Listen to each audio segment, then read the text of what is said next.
নমস্কার বন্ধুরা, আমি অঞ্জন কুমার দাস। আমি একজন কন্টেন্ট ক্রিয়েটার। আমি বিভিন্ন ধরনের ভিডিও আমাদের কাছে নিয়ে আসি, অ্যাকচুয়ালি মোটিভেশনাল ভিডিও এবং তার সঙ্গে মিউজিক ভিডিও নিয়ে আসি। কিন্তু আজকের ভিডিওটি আমি লং ভিডিও করছি, যেটা পুরো অন্য ধরনের ভিডিও।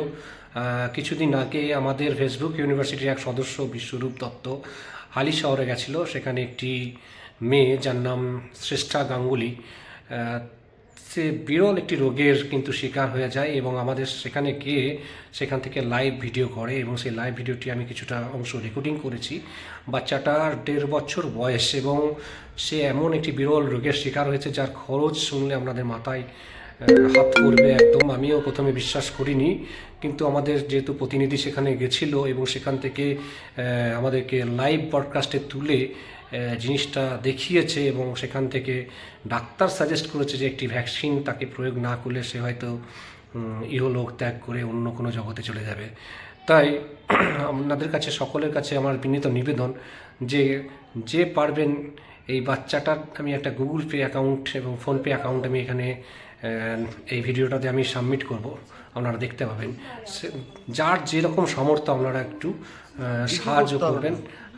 প্রায় খরচা, এই রোগটার পিছনে খরচা প্রায় আমি অ্যাপ্রক্সিমেট আমি আলোচনা করে যেটুকু দেখলাম প্রায় 16 কোটি টাকার উপরে।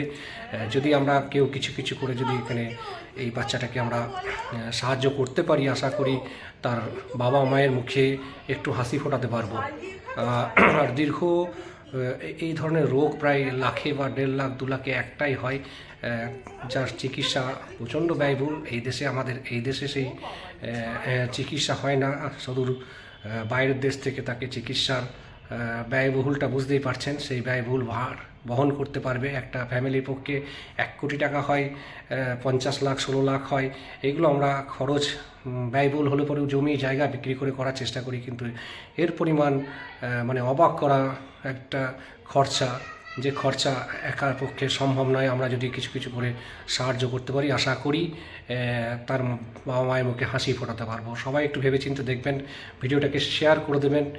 যত শেয়ার করবেন হয়তো সবারই চোখে ভিডিওটা পড়বে এবং আশা করি এই বাচ্চাটার মুখে আমরা হাসি ফোটাতে পারবো। নতুন বছর আসছে 2025 সাল, 2025 সালে যেন তার বাবা মায়ের মুখে হাসি দেখতে পাই আমরা।